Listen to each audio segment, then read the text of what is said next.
Hello बच्चों, आज की फिर एक नए क्लास में आपके केडी स्टडी ग्रुप में केडी ग्रुप स्टडी में आपका स्वागत है। ठीक,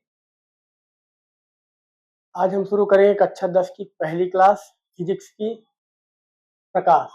ठीक, हम लोग जानते हैं पहली क्लास क्या है, पहला चैप्टर क्या है, प्रकाश है। तो आज हम लोग शुरू करेंगे प्रकाश के बारे में थोड़ा सा जानेंगे, फिर उसके बाद आगे बढ़ेंगे। ठीक, शुरू करें प्रकाश।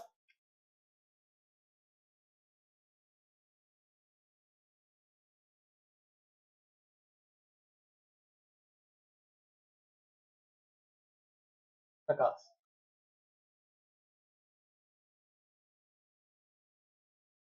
ठीक, प्रकाश प्रकाश क्या है? प्रकाश एक प्रकार की ऊर्जा है। हम लोग ऐसे परिभाषा जानते हैं, प्रकाश क्या है? एक प्रकार की ऊर्जा है जो हमारी आंखों को क्या करती है, संवेदित करती है। हमारी आंखों में जब प्रवेश करती है तो संवेदना उत्पन्न करती है, जिससे हम क्या करते हैं, वस्तुओं को देख पाते हैं।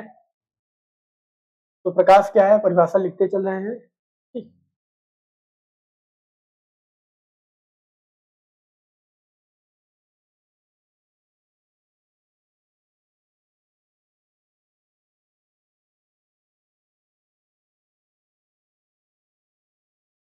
ये प्रकार की ऊर्जा है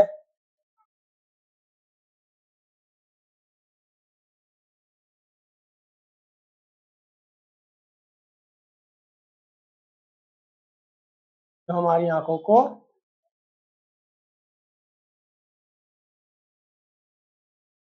संवेदित कर वस्तु देखने में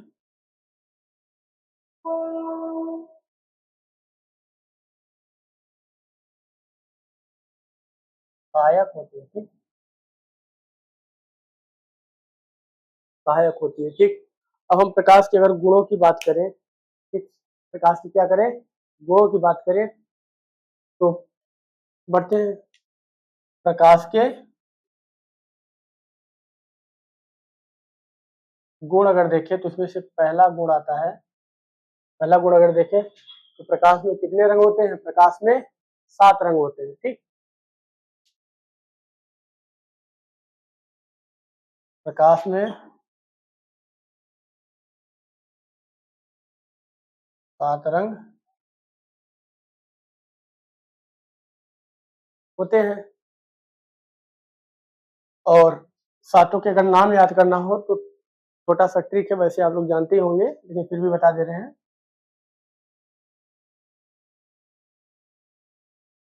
बैनी, आ, अपी, नाला। ठीक, बैनी, आहपी, नाला। वैसे क्या हो जाएगा? बैंगनी, नी से नीला, आ से आसमानी जिसे हम लोग इंडिगो कहते हैं, और ह से हरा, पी से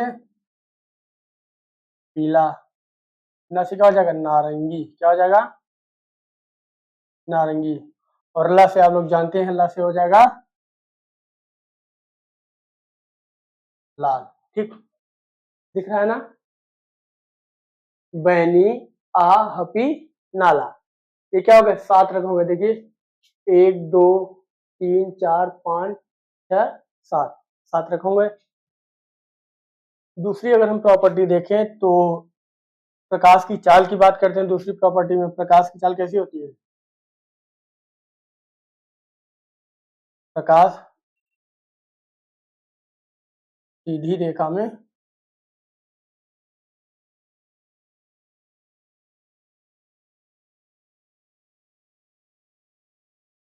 गमन करता है। ठीक, प्रकाश सीधी रेखा में गमन करता है। और चाल कितनी होती है? प्रकाश की चाल होती है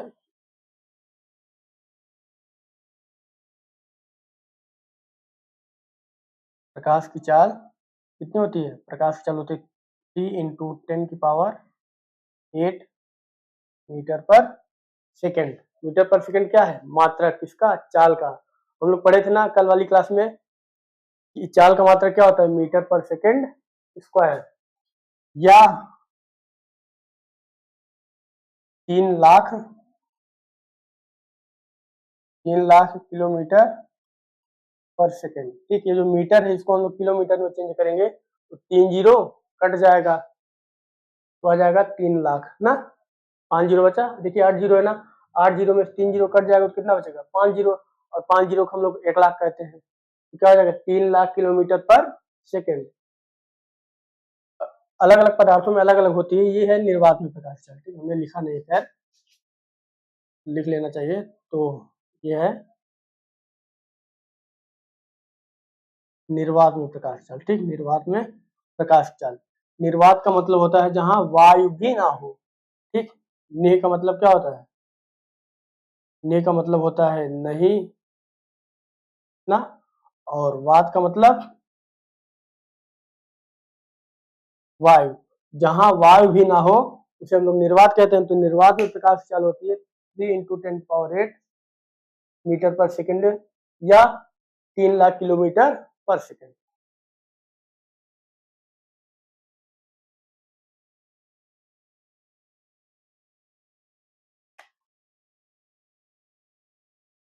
ठीक, चौथा अगर देखिए हम लोग,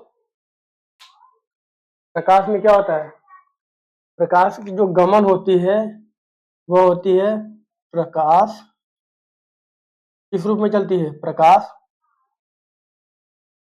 विद्युत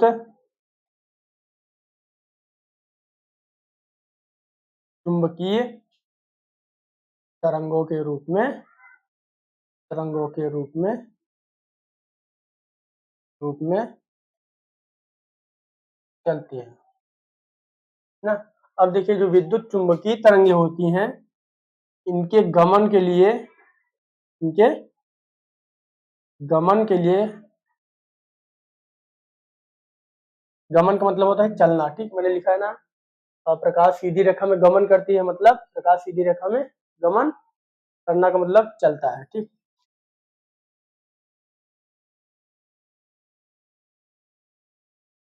गमन करती है। तो प्रकाश विद्युत चुंबकीय तरंग के रूप में चलती है। विद्युत चुंबकीय तरंगें जो होती हैं वो गमन के लिए, विद्युत चुंबकीय तरंगों को गमन के लिए माध्यम, माध्यम की आवश्यकता, आवश्यकता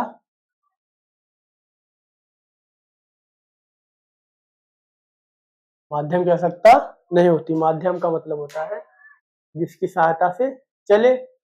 ये जो विद्युत चुंबकीय तरंगे है जहां कुछ भी ना हो, वायु की एक भी कण ना हो, वायु ना हो, वहां पर भी ये तरंगे गमन कर सकती है। तो प्रकाश जब इसी रूप में चल रहा है तो प्रकाश को भी गमन के लिए क्या होगी, माध्यम की आवश्यकता नहीं होगी। ठीक, प्रकाश भी बिना माध्यम के गमन कर सकता है। और हम जानते ही हैं कि निर्वात में प्रकाश की चाल 3 लाख किलोमीटर पर सेकंड होती है, 3 × 10⁻⁷ मीटर पर सेकंड होती है। निर्वात का मतलब हम जो जानते हैं जहां वायु भी ना हो ना, हम लोग जानते हैं ना, जहां वायु भी ना हो वहां पर प्रकाश की चाल इतनी है। अब समझ लीजिए, मतलब कि प्रकाश को भी गमन के लिए माध्यम की आवश्यकता नहीं होती। ठीक, और अगला पॉइंट देखिए हम लोग, तो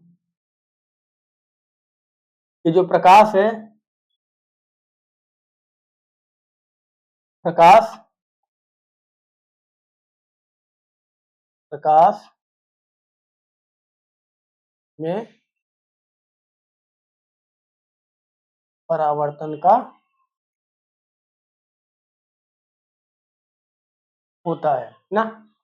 और इसमें जो जो पढ़ेंगे वही हम लोग लिख रहे हैं। खैर, प्रकाश में परावर्तन का गुण होता है, परावर्तन हम लोग पढ़ेंगे। प्रकाश में अपवर्तन का गुण होता है, किसका, अपवर्तन, रिफ्लेक्शन, रिफ्रैक्शन ना। प्रकाश में अपवर्तन का गुण होता है। ठीक, अब ये परावर्तन अपवर्तन क्या है इसको हम लोग अच्छे से समझेंगे, चिंता मत करिए। ठीक, तो लिखना हो तो लिख लीजिए, खैर हट जा रहे हैं, फिर मिटा देते हैं, मिटा दे।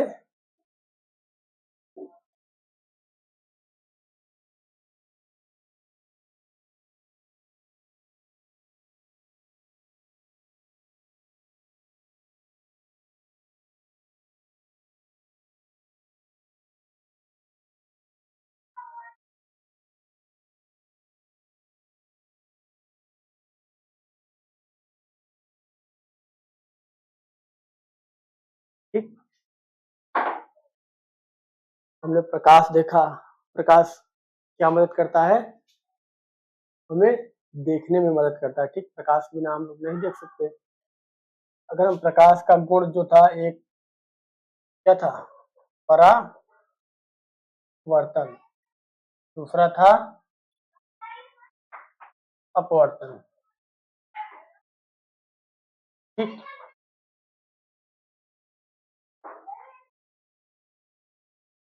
रिफ्लेक्शन,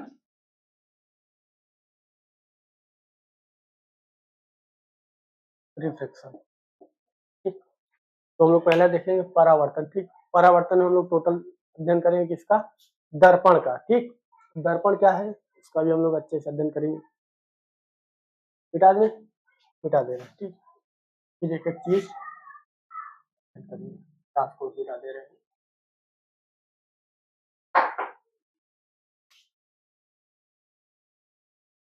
पहला टॉपिक चलता है प्रकाश का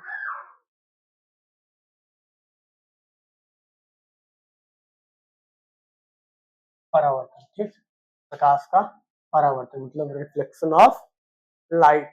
ठीक, अब परावर्तन क्या है उसको हम लोग अध्ययन करते हैं। अगर परिभाषा बताए परावर्तन की, तो जब प्रकाश किरण किसी चिकने या समतल सतह से टकराकर पुनः उसी माध्यम में वापस आ जाए जिस माध्यम से वो गई थी। मान लीजिए यहाँ वायु है ना, तो वायु से गई, बोर्ड पे टकराई और फिर वायु में ही वापस हो गई, तो हम लोग इसे क्या कहेंगे, परावर्तन। और अगर प्रकाश वायु से जाकर बोर्ड में प्रवेश कर जाती है तो बोर्ड कैसा है, माध्यम अलग हो जाएगा ना। यहाँ वायु है और बोर्ड क्या है, ठोस है ना, तो माध्यम अगर अलग हो जाएगा तो वहां पे आ जाएगा अपवर्तन। ठीक, पहले हम लोग परावर्तन अध्ययन करते हैं फिर अपवर्तन करेंगे। तो परावर्तन का मतलब होता है किसी वस्तु का किसी सतह या वस्तु से टकराकर पुनः वापस आ जाना। हम लोग गेंद जानते हैं, गेंद हम लोग दीवार से मारते हैं, टकराकर वापस आ जाती है, तो क्या कहेंगे, गेंद का परावर्तन। ध्वनि आप लोग देखे होंगे कि कभी आप लोग देखे होंगे कि जब हम कभी कभी बोलते हैं ना, खाली स्थानों में, सुनसान स्थानों में या बंद कमरे में, छोटी जगहों में, तो हमारी आवाजें क्या होती है, गूंजती है। गूंजना का मतलब होता है ध्वनि का परावर्तन हो रहा है। हम लोग बोले, ध्वनि टकराई, फिर वापस आ गए, बोले, ध्वनि टकराई, फिर वापस आ गए, इसे हम लोग कहते हैं ध्वनि का परावर्तन। वैसे ही प्रकाश भी है, जब हम लोगों को प्रकाश किसी वस्तु को देखना होता है तो हम लोग प्रकाश को क्या करते हैं, उस वस्तु को गिराते हैं। ठीक, मान लीजिए हमें किसी वस्तु को देखना तो हम लोग ऐसे उस पर गिराएंगे, और जब प्रकाश उस पर गिरेगी वस्तु पे, तो वस्तु से टकरा कर हमारी आंखों में आएगी, हमारी आंखों में क्रियाएं होंगी, संवेदना होगा, और फिर हम उस वस्तु को देख पाते हैं।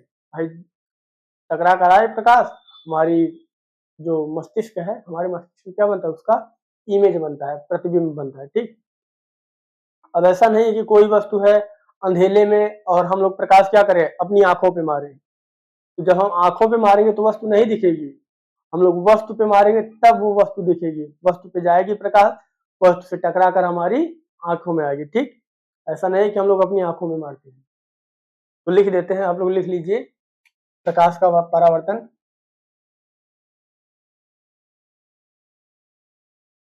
प्रकाश का किसी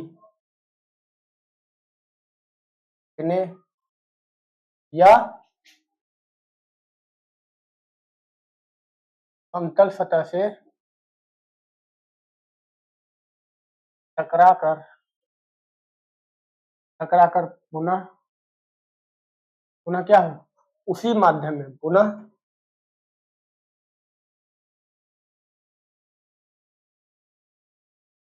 उसी माध्यम में प्रकाश का किसी चिकने या समतल सतह में टकराकर पुनः उसी माध्यम में वापस आ जाने की क्रिया, आ जाने की क्रिया या घटना, क्रिया परावर्तन, प्रकाश का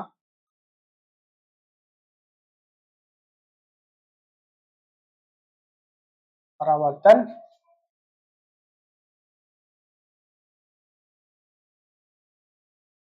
कहलाती है। ठीक, परावर्तन के हम लोग नियम पढ़ेंगे। तो पहले हम लोग परावर्तन को थोड़ा इस बोर्ड पे समझे। मान लीजिए हमने एक बनाया क्या, चिकना सतह। क्या बनाया, चिकना सतह। और ये मैंने बना दिया, मान लीजिए मैंने शीशा लिया है, ठीक, ए बी। ये जो शीशा है, ये जो नीचे वाला सतह है, ये क्या है, परावर्तक नहीं है। इस पे हम लोग क्या करते हैं, पारे या फेरस क्या करते हैं, लाल फेरस क्या करते हैं, कलई करते हैं, उसे पेंट कर दिया जाता है ना।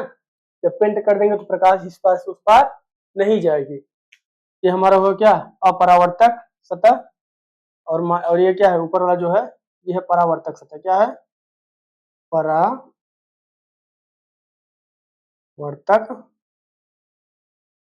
सतह। क्या है, परावर्तक सतह। हमने इस पे खींचा, अब देखिए मैंने एक प्रकाश गिराई दर्पण पे, ये क्या है, दर्पण। और इस पे जब प्रकाश गिरे तो ये क्या हुई, वापस चली गई। क्या हुई, वापस चली गई। जब ये प्रकाश वापस चली गई तो इस घटना को हम लोग क्या कहेंगे, परावर्तन। जिस बिंदु पे गिरी है ना, इस बिंदु को हम लोग कहते हैं परावर्तक, परावर्तक ना, परावर्तक बिंदु। और इस बिंदु पे हम लोग क्या करते हैं, एक अभिलंब खींचते हैं, काल्पनिक अभिलंब। ठीक, क्या है, अभिलंब। ये है अभिलंब। तो परावर्तक बिंदु, या तो हम लोग इसे कहते हैं आपतन बिंदु पे कहते हैं ना,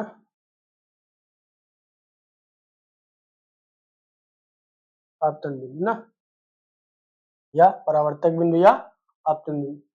अब देखिए ये जो आने वाली किरण है इसको हम लोग कहेंगे क्या, आपतित किरण। क्या, आपतित किरण मतलब इंसिडेंट रेस।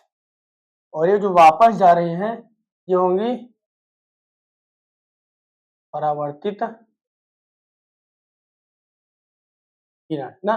परावर्तन के बाद ये क्या हो रहे हैं, परावर्तित हो रहे थे, होंगी परावर्तित किरण। अब देखिए आपतित किरण और अभिलंब, आपतित किरण और अभिलंब के बीच जो कोण बनता है, सदैव याद रखिए ये जो कोण बनता है ये अभिलंब से बनता है, ठीक, न कि परावर्तक सतह से। ये यहाँ से कोण नहीं बनता, ये अभिलंब से बनता है। ठीक, अभिलंब से जितनी ही दूर जाएगी ये किरण, कोण उतना ही बढ़ता जाएगा। ठीक, अगर इसको हम लोग और आगे कर देंगे कोण बड़ा हो जाएगा, और पीछे कर देंगे जितना इसके नजदीक रहेगा उतना ही कोण कम होगा। ठीक, तो आपतित किरण और अभिलंब के बीच के कोण को कहते हैं हम लोग आई, मतलब आपतन कोण, आपतन कोण। और परावर्तित, देखिए आपतित किरण आपतन कोण बना रहा है, परावर्तित किरण कौन सा बनाएगा, परावर्तन कोण। ठीक, इसे कहते हैं हम लोग परावर्तन कोण ना। इतनी बताई समझ में, नोट करना हो तो नोट कर लीजिए। इतना बता दिया है कि जो कोण बनेगा ये आपतन कोण जो बनेगा ये अभिलंब से बनेगा, परावर्तन कोण भी अभिलंब से बनेगा। जितना ही ये किरण अभिलंब के नजदीक आएगी कोण उतना ही छोटा होता चला जाएगा, और जितने ही दूर आएगी कोण उतना बड़ा होता जाएगा। ठीक, तो जैसे अगर हम एक एग्जाम्पल दें कि एक प्रकाश किरण है जो कहाँ से आती है, एकदम अभिलंब से आती है। कहाँ से आती है, इसको अच्छा लिख लीजिए, फिर हम मिटा दें तब बताएं, फिर इसके नियम भी पढ़ेंगे ना हम लोग।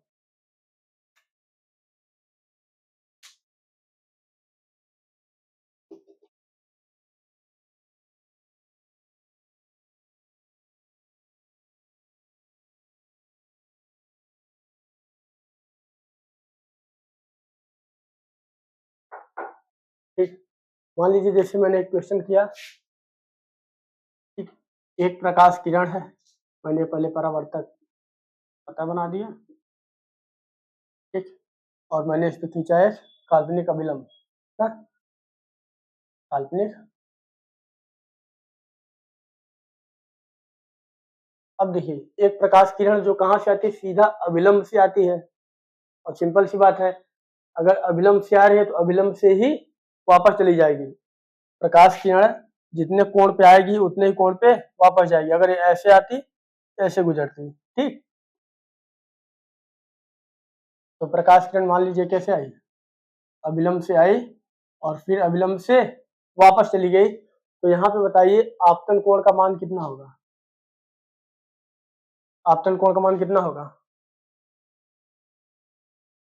आपतन कोण का मान यहाँ होगा 0, शून्य। हम जानते हैं ना कितने ही किरणें अभिलंब की ओर चली आएंगी कोण उतना ही छोटा होता चला जाएगा, और जब अभिलंब से आई अभिलंब से गई है तो कोण क्या हो जाएगा 0। यहाँ पे आपतन कोण और परावर्तन कोण का मान क्या हो जाएगा 0, क्योंकि ये दोनों बराबर होते हैं, आपतन कोण बराबर परावर्तन कोण, ठीक। नियम कहता है, नियम अभी लिखते हैं। इतना याद रखिएगा कि जब कोई प्रकाश किरण अभिलंब से होकर आएगी तो 0 अंश का कोण बनाएगी। तो आज हम लोग पढ़ लेते हैं परावर्तन के नियम, ठीक। परावर्तन के कितने नियम हैं, 2 नियम है। पहले चित्र बना लेते हैं फिर बताते हैं।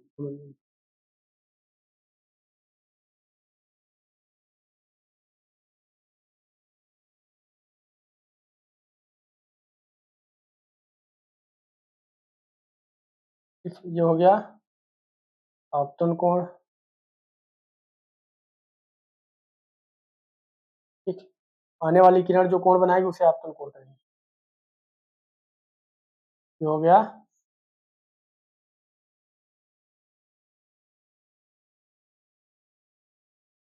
परावर्तन कोण। जाने वाली किरण जो बनाएगी मतलब परावर्तित किरण जो बनाएगी वो परावर्तन कोण होगा। ये है अभिलंब, ठीक। ये angle I, angle R, incident angle और रिफ्लेक्टिव एंगल। अब देखिए नियम, पहला नियम क्या कहता है, पहला नियम कहता है कि आपतित किरण परावर्तित किरण ना, आपतित किरण आपतित किरण तथा परावर्तित किरण ना, आपतित किरण परावर्तित किरण दोनों क्या होती है, आपतित किरण परावर्तित किरण तथा अभिलंब तीनों क्या होते हैं, एक ही तल पर होते हैं, ठीक। अब एक ही तल का मतलब है कि ये जो तीनों का सतह होगा वो बराबर होगा। ये नहीं कि ये देखिए मान लीजिए आने वाली किरण है, ठीक दिख रहा है, ये आपतित किरण है, ये परावर्तित किरण है, ये अभिलंब, ये जो तीनों का सतह होगा वो एक होगा, बराबर होगा, ठीक। ऐसे ये बराबर होगा, ये नहीं कि आने वाली किरण ऐसे आ रही है और अभिलंब यहाँ है, जाने वाली किरण ऐसे चली गई, नहीं, ठीक। तीनों का सतह बराबर होगा। तो पहला नियम यही है कि आपतित किरण परावर्तित किरण किरण तथा तथा आपतन बिंदु पर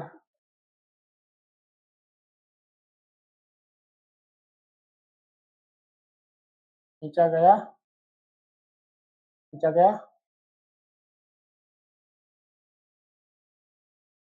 अभिलंब, ठीक। आपतित किरण परावर्तित किरण तथा आपतन बिंदु पर खींचा गया अभिलंब, बता देना इसे क्या कहते हैं, आपतन बिंदु, आपतित किरण परावर्तित किरण तथा आपतन बिंदु पर खींचा गया अभिलंब तीनों एक ही तल में होते हैं, तीनों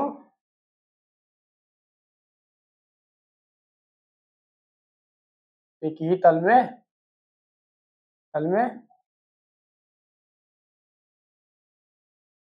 होते हैं, ठीक।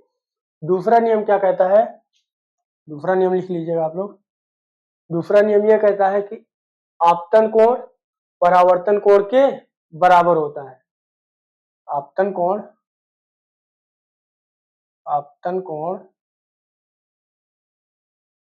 एंगल आई बराबर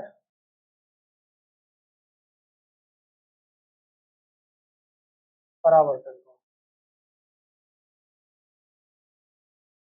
ठीक, आपतन कोण बराबर परावर्तन कोण। दिख रहा है कि नहीं? तो मिटा कर लिख देते हैं नीचे। दूसरा नियम यहाँ लिख देते हैं और यहाँ पे दूसरा नियम कहता है आपतन कोण बराबर परावर्तन कोण, मतलब एंगल आई बराबर एंगल आर। अगर ये 30 अंश है तो ये भी 30 अंश होगा, ये 40 है तो ये भी 40 होगा, ये 60 है तो ये भी 60 होगा। ठीक, तो लिखना हो तो लिख लीजिए, फिर मिटा दें। ठीक,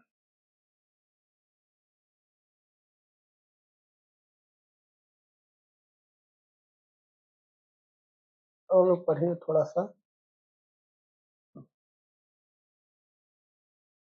क्वेश्चन कर लिएगा क्या?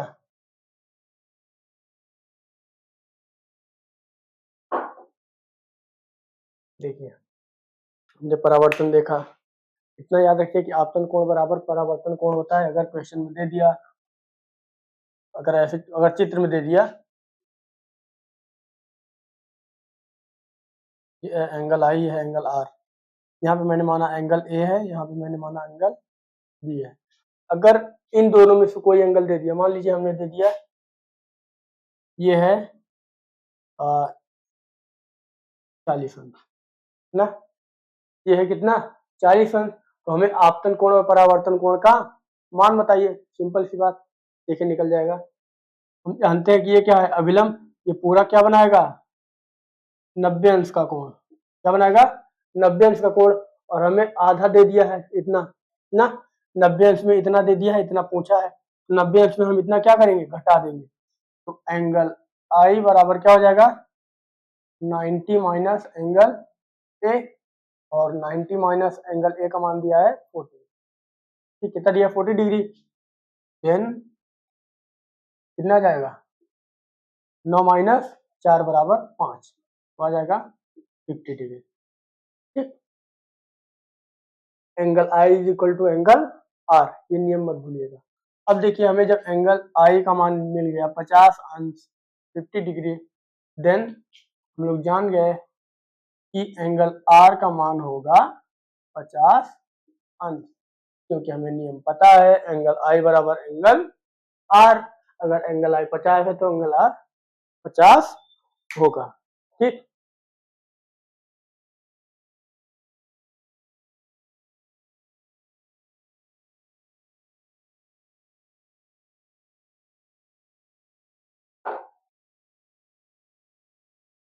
हम लोग परावर्तन के बहुत प्रयोग करते हैं। ठीक, इसमें हम लोग पढ़ेंगे प्रतिबिंब का बनना, कैसे कब प्रतिबिंब बनता है। ठीक, और उस प्रतिबिंब बनने में किसका प्रयोग होता है। ठीक, तो आइए हम लोग पढ़ते हैं इसके आगे का टॉपिक।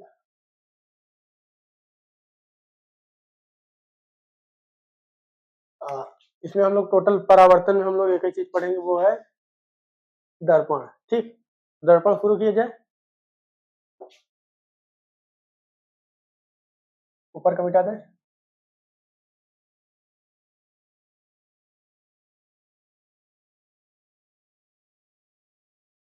दर्पण, ठीक, दर्पण मतलब इंग्लिश में मिरर। ठीक, अब देखिए, अगर कोई पूछे दर्पण क्या है, तो दर्पण ऐसा नहीं कि शीशा ही बता दे। ठीक, शीशा भी नहीं हो सकता। दर्पण क्या होता है, दर्पण की अगर परिभाषा लिखवा दें, ऐसी वस्तु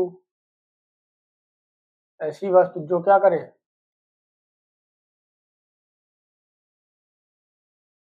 प्रकाश को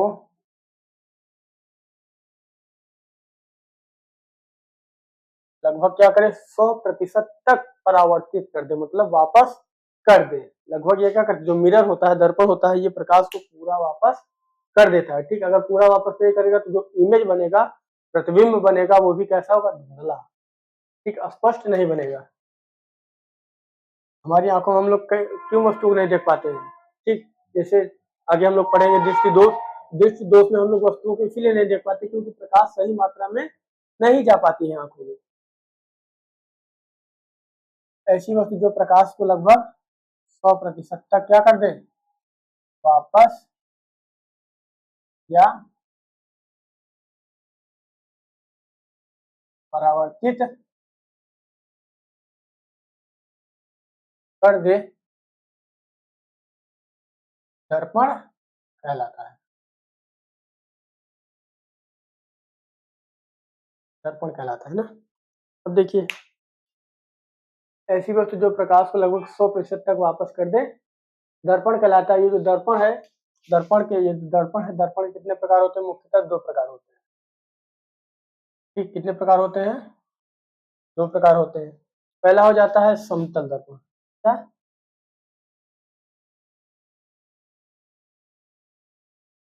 पहला क्या हो जाएगा, समतल, समतल दर्पण मतलब प्लेन मिरर। ठीक, और दूसरा हो जाता है गोलीय, गोलीय दर्पण, इंग्लिश में स्फेरिकल मिरर। ठीक, अब देखिए जो गोलीय दर्पण है, स्फेरिकल मिरर है, इसके 2 भाग आते हैं। ठीक, हम लोग जो पढ़ते हैं ना उत्तल अवतल, तो किसके प्रकार है, गोलीय दर्पण। डायरेक्ट नहीं कहते हैं कि दर्पण कितने प्रकार के होते हैं, 2 प्रकार के, नहीं। दर्पण कितने प्रकार के होते हैं, 2, समतल, गोली।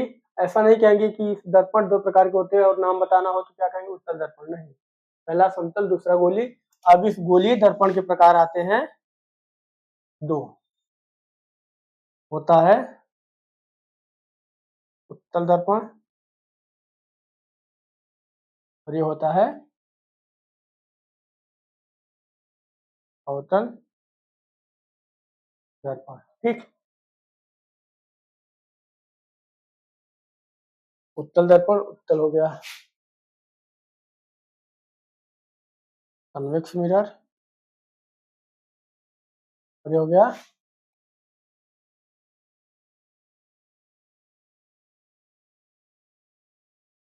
मिरर। ठीक, कनकेव मिरर, कनकेव मिरर ना।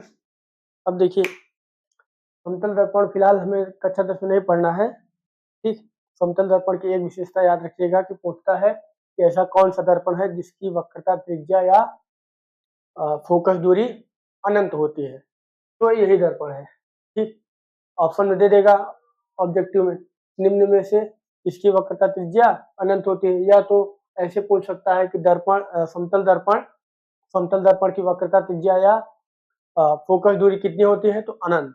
क्योंकि आप ही देख लिए, अगर देखिए ये मान लीजिए समतल दर्पण है। ठीक, अगर हमें वक्रता, त्रिज्या, त्रिज्या हमें पता है गोले में आता है या वृत्त में आता है, अगर हम इसे वृत्त बनाना चाहें यहाँ से, अब ये समतल है, समतल से हम लोग लेके जाएंगे कितना बड़ा वृत्त बनेगा ना, इतना बड़ा वृत्त बनेगा। तो अगर इतना, अब पहली बात तो बना नहीं पाएंगे क्योंकि ये समतल है, ये सीधी जाएगी ना। और अगर बन भी रहा है काल्पनिक रूप से तो उसकी वक्रता, त्रिज्या कितनी होगी, अनंत होगी। ठीक, तो इमेज बना दे रहे हैं इन दोनों का। और ये गोली दर्पण जो होता है, ये अवतल दर्पण, ये कैसे बनता है, ये गोले को काट कर बनाए जाते हैं। ठीक, इसका बनाया जाता है गोले को काट कर। कांच का एक खोखला गोला होता है, मान लीजिए खोखला गोला है, अब हम इसे आधे पर से काट दिए, ये आधा हो गया, आधा हो गया। अब इन दोनों में अगर हम लोग अंदर की ओर कलई करते हैं, अंदर की ओर पेंटिंग करते हैं, और बाहर वाला सतह क्या होगा, परावर्तक, तो हो जाएगा उत्तल दर्पण। ठीक, तो क्या हो जाएगा, उत्तल दर्पण। देखिए हम लोग अंदर क्या कर रहे हैं, पेंटिंग कर दे रहे हैं ना, M1 M2। ठीक, अब देखिए जब इसमें ये बाहर वाला क्या है, बाहर वाला सतह परावर्तक है, ठीक, बाहर वाला सतह क्या है, ये जो उभरा हुआ तल है ये परावर्तक है और अंदर वाला तल क्या है, कलई की गई है। ठीक, तो ऐसा दर्पण, ऐसा गोलीय दर्पण ना, इसमें क्या हो, बाहर अंदर वाली सतह पे क्या कर दे, कलई कर दे ना, पायरे की कलई की जाती है, और बाहर वाला सतह क्या हो, परावर्तक, तो वो उत्तल दर्पण। और अवतल दर्पण, इसमें क्या होता है, अंदर की ओर। ठीक, इसमें क्या होगा, अंदर की ओर धूप आ रही है, ये इधर बनाते हैं। ठीक, इसमें मैंने क्या किया, बाहर वाला जो तल है, उभरा हुआ तल है, उस पर कलई कर दिया, और इसमें अंदर वाले तल पे कलई की थी, और इसमें देखिए जो अंदर वाला तल है क्या है, परावर्तक है। चिंता मत कीजिए, मैं कंफ्यूजन दूर कर दूं, इसमें आप दोनों में कभी कंफ्यूजन होगा ही नहीं कि किसे उत्तल कहते हैं किसे अवतल। ठीक, एक प्रश्न पूछे, आप लोग बताइए। अच्छा, अब पहले इसको मिटा देता हूं, लिखना हो तो लिख लीजिए। ये है अवतल दर्पण, जिसमें अंदर वाला सतह परावर्तक होता है और बाहर वाला सतह कलई की जाती है। ये उत्तल दर्पण, जिसमें उभरा हुआ तल क्या होता है, परावर्तक होता है, और अंदर वाला सतह क्या होता है, कलई की जाती है।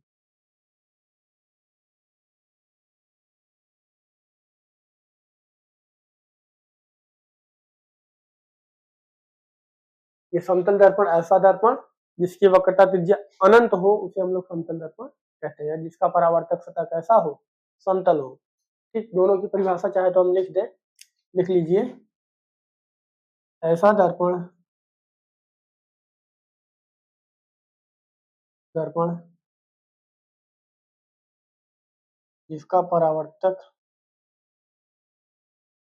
परावर्तक सतह कैसा हो, परावर्तक सतह समतल हो, तथा वो भी लिखवा देते हैं, वक्रता त्रिज्या, ये बताएंगे। ठीक, चिंता मत करिए, ये आगे, ये वक्रता त्रिज्या क्या है, फोकस दूरी क्या है, सब चीज हम लोग जानेंगे। वक्रता त्रिज्या क्या हो, अनंत हो, क्या हो, अनंत हो, तो समतल दर्पण कहलाता है,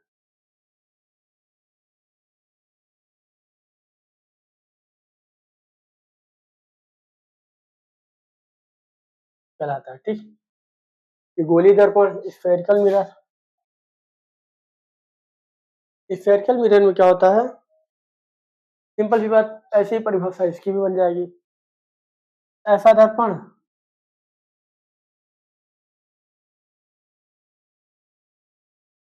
ऐसा दर्पण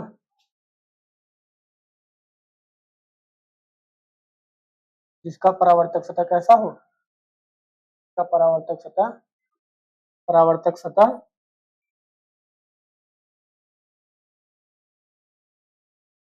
गोलीय हो ना, गोलीय दर्पण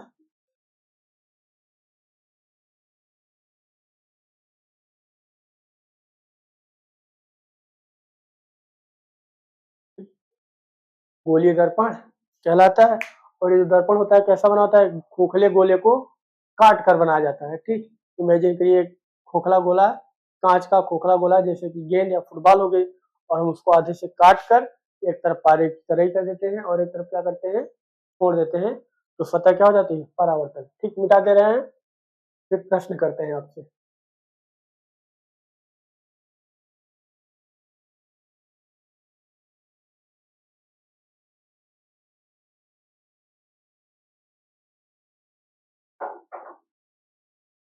मान लीजिए मैं एक दर्पण बना रहा हूँ, देखिएगा, एक चित्र बना रहा हूँ, आप लोग वो बताइए ये कौन सा दर्पण है ना। ठीक, ये मैंने चित्र बनाया है, आप ये बताइए कि कौन सा दर्पण है, कमेंट बताइए, सब लोग कमेंट देख रहे हैं। कुछ लोग तो सही बताएंगे, लेकिन कुछ लोग गलत ही बताएंगे, कंफ्यूज होंगे। पहली बात तो ये जान लीजिए, ये दर्पण है ही नहीं। दर्पण क्यों नहीं है, क्योंकि इस पे कलई की गई नहीं। अगर कलई की गई होती ये दर्पण कहलाता, ये कलई नहीं है, ये सिर्फ शीशा है। अगर हम इसमें क्या करेंगे, प्रकाश को डालेंगे तो प्रकाश क्या हो जाएगी, आर पार चली जाएगी, तो दर्पण नहीं होगा। ठीक, तो हम लोग अगर दो दर्पण बनाएंगे, ठीक, एक ये बना दिया और एक ये।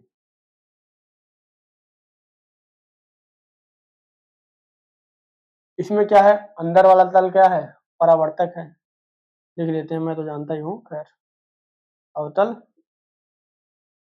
दर्पण। और ये क्या है, उत्तल दर्पण। ठीक है, क्या है, उत्तल दर्पण। अब देखिए याद कैसे करना है, एकदम सरल सा तरीका है।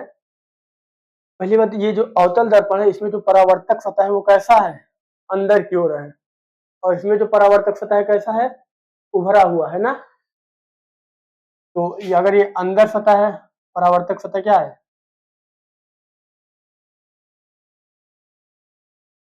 परावर्तक सतह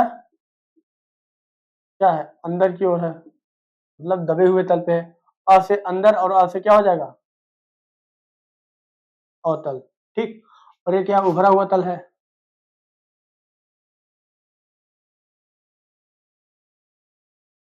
ना। अब देखिए ऊ से उभरा, और कैसा है तल, उभरा हुआ। ऊ से उभरा और ऊ से क्या हो जाएगा, उत्तल। ठीक, याद करने का एक अच्छा तरीका, उत्तल दर्पण क्या होता है, उभरा हुआ सतह परावर्तक होता है, और अवतल दर्पण में अंदर वाला सतह परावर्तक होता है। अ से अंदर और अ से अवतल, ऊ से उभरा, ऊ से उत्तल। ठीक, तो आज की क्लास यहीं पर समाप्त करते हैं। अगर क्लास अच्छी लगी हो, चीजें समझ में आई हो, वीडियो अच्छी लगी हो, तो लाइक करिए और दोस्तों के पास शेयर करिए, और ज्यादा से ज्यादा चैनल को सब्सक्राइब करिए। ठीक, धन्यवाद।